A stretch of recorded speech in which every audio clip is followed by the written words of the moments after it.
Bukas na ang klinika sa Istrenta, ang kaagapay ng bawat kapamilya sa pag-aalaga ng sarili at kalusugan. Kung kapos sa budget, nandito kami para pwede niyong konsultahin. Ako ang kakampi niyo, Doc Dennis, handang tumugon sa inyong mga katanungang medikal. Osteoarthritis. Yes, Tita Winnie. Parang sakit daw ng matatanda yan. Ay, hindi naman. Pero pag sinabi natin osteoarthritis, ito ba ay isang uring inflammation o pamamaga ng joint. Okay?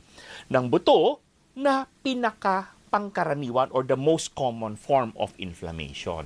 Pero maraming uring inflammation or arthritis. Pag sinabi natin osteoarthritis, very common yan. Sa dahil sabi natin yung buto natin may nakabalot na cartilage. Yung malambot na buto, yung puti, para hindi magkiskisan. So, anong nangyari? Through time, minsan, sabi mo nga, sa edad, ay nahuhubaran si cartilage. So, parang exposed buto. So, dalawang butong end ng buto ay nagkikiskisan. May friction.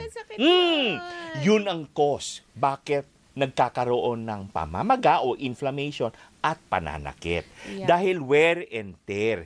Yun nga, kadalasan sa may edad. Kaso, pag ang trabaho mo or ang iyong activity ay nakakasugat, nakakasira ng joint, pwede po magkaroon ng osteoarthritis. Athletes. Yes. Basketball players, especially. runners, mga cross trainers. So itong mga ginagawa, wear and tear, pwede pong makasira or wrong positioning, wrong training without stretching or overuse. Overuse. Inabuso mo eh. Dahil ang nangyayari ay nagka-grind yung dalawang buto. Kaya meron tayong cartilage, yung parang sa manok, yung dulo ng manok, di ba yung buto, may puti, na malambot. Yan ay parang cartilage, yung pinaka-joint, no? Parang madulas ang bending. Di masarap yan sa lotong. Kasi may collagen. Yun. May collagen kasi siya. Sorry. Naalala ko tuloy. Di ba? Yes. Pati sa bulalo. Yan na nga. Pero ang bulalo, loob ng yun, buto. Hindi, di ba may litid? Sa labas, Ayun, litid. mga litid-litid. Pero iba naman ang litid. Ito mismo yun sa buto mismo, yung cartilage. Kaya, hindi ba, pag hinawakan mo yung cartilage, yung buti, ang dulas. Ang kinis-kinis. Pero pag buto, pag in-scratch mo, minsan meron tayong parang covering. Meron kang natutuklap na parang balat. Paano nga yun, Dok? Pagka nakiskisan na yung dalawa, nawala na. Dapat gumawa ka ng paraan na hindi pa ma-further damage. Wear and tear eh. Kumbaga pag sa isang equipment. Yun lang? Yes.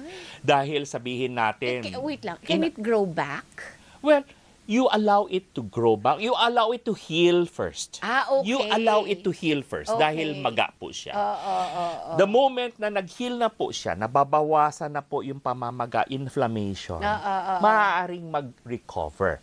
Ang problem, Tita Winnie, nagkaroon na ng kiskisan. So yung espasyo ba, yung joint space, nawala na. Or lumiit na. Lumiit, naging makipot, maging masikip.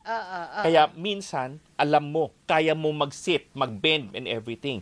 Pero once nag-start na po ito, may pananakit. Sobra. Or minsan, sobrang stiff. Dahil nawala na yung kapasidad magkaroon ng anggulo or bending.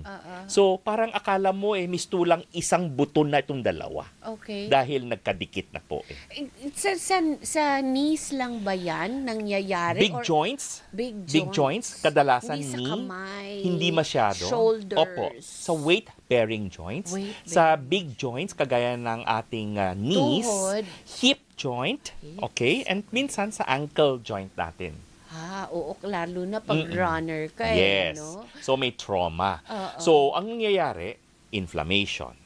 Nagiging stiff ka. Okay, Na may limited movements. range of motion. Yun. And of course, minsan, sobra ang pananakit to the point na namamaga siya. Wow. Inflammation Sabi mo, Doc, let it heal. Yung bang process of healing niya, hindi mag-a-adjust yung joints? Sorry, Depende yun sa severity. Dahil technically, ito ay isang source na magkokos ng tinatawag na chronic pain. Pag sinabi nating chronic pain, medyo pangmatagalan. A little bit sort of forever. Sort of. Kaya ano ba ang binibigay natin maliban sa rest ay nagbibigay tayo ng gamot na anti-inflammatory. Though it comes with certain complications. Yun sinatawag natin non-steroidal anti-inflammatory drug. Minsan, nagbibigay po tayo ng steroids dahil may severe inflammation. And of course, kailangan natin ng rest. Now, ano talaga ang reason? Kung ito ay age, then talagang nakarely tayo sa mga NSAIDs. No choice eh. And syempre, limitado ang kanyang range of motion or activities of daily living. Sa mother-in-law ko nangyari yan eh. Diba? Ang resort na lang kasi yung Pildoras hindi rin maganda naman sa atay, di ba? Yes. Ini-injectionan siya ng Steroids. At saka collagen. Yes. Doon mismo Mga sa hyaluronic acid, kung ano-ano. Sakit. Sabi niya. Kasi ang laki-laki ng laki-laki ng dahil needle. idadaan mo yan sa joint capsule eh. Yung capsule, hindi naman parang muscle at balat lang natin eh. Medyo parang plastic cover ba? Dapat medyo may katigasan at katabaan at medyo kahabaan. So, but you know, yung comfort. Once you apply it, yes, good for 2 to 3 months, perfect siya. You last for 6 months pa rin. Matagal kung 6 months, swerte ha. Kadalasan mga 3 buwan, then kailangan mag-refill ulit, magpa-ulit, ganyan. Sabi ni Doc, before sabi niya 6 months is okay, come back again. Kaya habang tayo ay maayos ang katawan natin. Wait lang, before the maayos. Yes. Can it also cause deformity? Yes. Ito yung tinatawag natin sakang o peke. Yung venous, varum, and valgus. Bakit? Dahil nagwi-weaken na yung dalawang buto. So, tatabingi. So, yung dalawa, knock-knee or talagang bow-legged. Hindi dahil you were born with it. Dahil nawala na yung integrity of the support. Hindi na po siya magiging straight. Kaya, usually, medical muna. Kaya naghahanap tayo ng gamot na hindi po nakakasama sa atay, binanggit mo, na nakakasama sa sikmura, na nakakasira sa kidneys o sa bato. Repairable pa ba? Surgically. Ay, kaya pumapasok na sa usapan yung naririnig mong knee replacement. Hindi ba? Mahal yun. Sige. Sige. May kaunting presyo, pero the effect, kung talagang lifetime? Yes.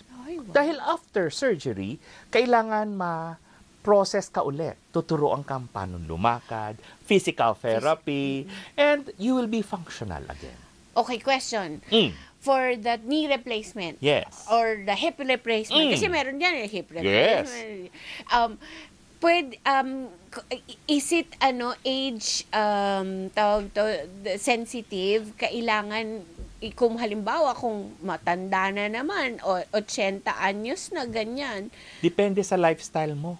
May mga 80, 70 active na active pa rin. And it just irritates them. Yes, and then nagkakaroon ng limitation ng mobility. Sabihin natin yung quality of life nila na buwisit sila kasi sa sobrang sakit na mamaga. Halos hindi na sila makakilos. At yun lang ang problema. Okay ang pag-iisip, okay ang puso, okay lahat. Why not?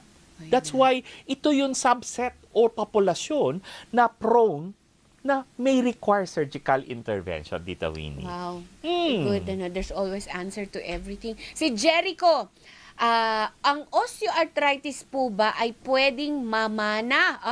At totoo rin po ba na mas prone raw ang diabetiko sa ganitong sakit po? Basically, wear and tear, hindi po siya namamana, basically, or sabihin natin galing sa genes, or sabihin natin meron kang comorbidity kagaya ng diabetiko. Pero, isa yan, katabaan.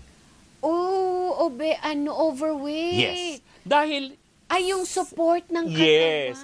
Parang isipin mo na lang ang ating muscle, ang ating taba at ating balat ay nakakapit sa buto. Oo. Para tayong istruktura ng isang bahay o building. Oo. Yung pinaka-foundation. Pang bungalow ka lang, pang 2 level ka lang, ang bigat mo condominium. Tapos nagpadagdag ka ng second floor, third floor. Siyempre, gigiba. Manghihina yung pinaka-pundasyon mo. Kaya yun na. Yung diabetic naman, bakit naman prone? Hindi, dahil many diabetic, Tita Winnie, binanggit yan sa'yo, bawal mag-gain ng weight. Oo nga. Di ba? Minsan, nahihirapan tayo mag-control ng weight sa diabetiko. Bakit? Dahil hindi mo nariramdaman ng kabusugan eh. Dahil hindi mo nagagamit yung asukal sa katawan mo. So, may tendency ka, kain ng kain. Hindi dahil sa matakaw ka. Dahil feeling mo, gutom ako. Dahil wala kang insulin na magdala ng asukal sa labas ng selula sa loob. So, hindi mo nararamdaman, may rami kang energy sa labas na hindi napapasok sa cell. Okay, sige. Si Adrian, may question ako sa'yo mamaya. Yes, go ahead. Doc, sumasakit po kasi mga kasukasuan, likuran, at mga buto ko dahil sa pagbubuhat ng mga mabibigat. Bukod po doon, madalas din ako nakaupo ng matagal para magpahinga. Tanong ko po, Doc, kung ang maling posture po ba ng pagbubuhat at pag-upo ko ay pwedeng mag-cause ng osteoarthritis? So lahat, tinanong mo, sinagot mo sarili mong tanong. Ang ganda. Okay yun. Lahat ng binanggit mo, yes, pwede mag-cause. Pero hindi siya osteoarthritis, Tita Winnie. Pwedeng sabihin natin meron siyang problema sa gulugod. More of ankylosing spondylitis. Pwedeng rheumatoid arthritis. Pero kung osteoarthritis, more of the weight-bearing joints at more of a wear and tear. Binanggit niya, nagbubuhat siya. So, mali yatang posisyon. Baka kumukuba siya. Hindi ginagamit ang hita niya sa pagbubuhat. At sobrang nagka-bench siya. Effort. Oo. So, mali. Kailangan tamang pagbuhat. Yes. Paano may ano yan Ang ganda rin ay exercise. Alam niyo pag ako nagbubuhat ng pero bawal ako magbuhat ng mabibigat. Meron kinukontra ko pa yung aking core muscles ang tawag diyan, Tita Winnie. Very good. Tamang breathing, tamang contraction, tamang posisyon. Diba? That's why binanggit natin, maliban sa timbang, aayusin mo rin yung tinatawag mong being active. Hindi naman lahat bawal. Hindi naman dahil umabot ka ng 70, 80 bawal.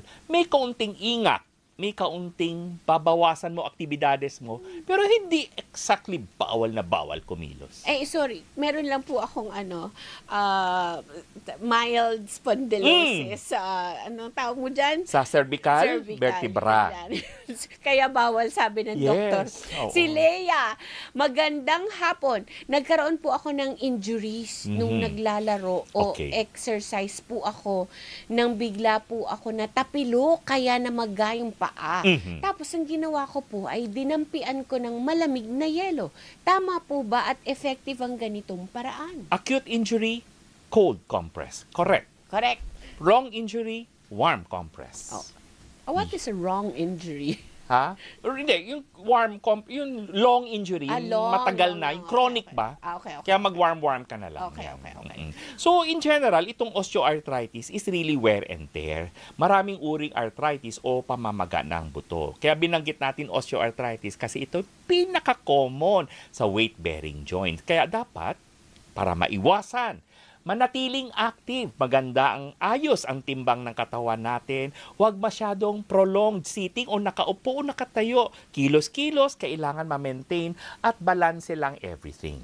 Okay? Wala naman generally na bawal pagdating sa osteoarthritis. Pagkain?